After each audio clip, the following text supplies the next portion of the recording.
Halo teman-teman, sekarang ini kita hidup di zaman ya bisa dibilang zaman sangat aneh. Semua orang terlihat bahagia, semua orang terlihat sukses, semua orang itu terlihat hidupnya begitu sempurna. Tapi kalau kita jujur, kenyataannya tidak selalu seperti itu. Di media sosial, banyak orang hanya menunjukkan bagian kecil dari kehidupan mereka. Ya foto yang sudah dipilih, cerita yang sudah disaring, kehidupan yang terlihat rapi, dan tanpa sadar, kita mulai berpikir, kenapa hidup saya tidak seperti mereka ya? Padahal yang kita lihat seringkali bukan kehidupan yang sebenarnya, tapi versi yang dibuat agar terlihat sempurna. Ya ada seorang peneliti terkenal membahas tentang keberanian untuk menjadi diri sendiri, yaitu Brené Brown.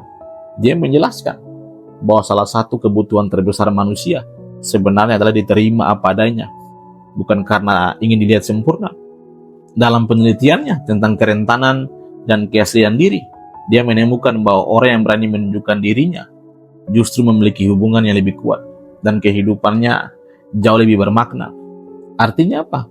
Menjadi diri sendiri itu bukan sebuah kelemahan, justru menjadi sebuah kekuatan. Teman-teman, anak muda, siapa saja yang menonton video ini, masalahnya sekarang ada banyak merasa harus dilihat sempurna agar bisa dihargai oleh orang lain.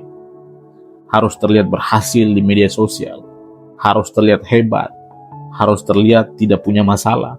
Padahal semua orang sebenarnya punya perjuangannya masing-masing. Ada yang sedang berjuang dengan rasa gagal, ada yang sedang belajar untuk perbaiki diri setiap hari, ada yang sedang mencoba bangkit di masa sulit. Tapi karena dunia terlalu fokus pada kesempurnaan, banyak orang akhirnya menyembunyikan dirinya yang sebenarnya, dan lama-lama itu menjadi sebuah hal yang sangat melelahkan. Ada juga seorang psikolog terkenal yang banyak membahas tentang menjadi diri sendiri itu lebih baik, yaitu Carl Rogers. Dia mengatakan bahwa manusia akan berkembang dengan baik ketika mereka bisa hidup secara autentik, yaitu hidup sesuai dengan dirinya yang sebenarnya, bukan versi yang dipaksakan oleh orang lain. Artinya apa? Semakin kita menjadi orang lain, semakin kita kehilangan diri kita sendiri. Teman-teman, anak muda, menjadi nyata itu bukan berarti kita tidak berusaha menjadi lebih baik. Bukan berarti kita berhenti untuk berkembang maju ke depan. Tapi artinya kita tidak perlu berpura-pura menjadi seseorang yang bukan diri kita. Karena sebenarnya dunia sekarang tidak kekurangan orang yang terlihat sempurna. Yang justru langka adalah orang yang jujur, orang yang tulus, dan apa adanya.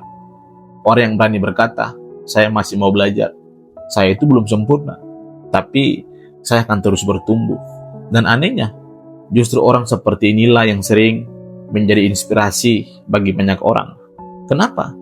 Karena orang lain merasa lebih dekat dengan seseorang yang nyata daripada seseorang yang terlihat begitu sempurna. Ada satu kalimat yang sangat dalam, yang paling penting untuk kita dengar. Kesempurnaan membuat orang kagum, tapi keaslian membuat orang merasa terhubung. Dan di zaman sekarang, banyak orang sebenarnya sedang mencari koneksi yang nyata, bukan hanya tampilan luar yang begitu indah. Teman-teman, kalau kamu merasa hidupmu belum sempurna, ya tidak apa-apa. Kalau kamu masih dalam proses belajar, itu juga tidak masalah. Yang penting, kamu akan tetap jujur dengan dirimu sendiri dan terus berkembang maju. Karena keberanian untuk tampil apa adanya dengan segala kekuranganmu sebenarnya ya adalah sesuatu yang sangat kuat. Dan mungkin tanpa kamu sadari itu bisa menjadi inspirasi bagi orang lain yang sedang merasa tidak cukup baik. Jadi pesan saya untuk kita semua, jangan terlalu sibuk mengejar untuk terlihat sempurna. Lebih baik kamu menjadi nyata. Karena di dunia yang penuh kepalsuan, orang yang berani menjadi dirinya sendiri adalah sesuatu yang sangat bernilai atau sangat berharga. Jadilah nyata, bukanlah sempurna. Terima kasih, sampai jumpa pada video-video berikutnya.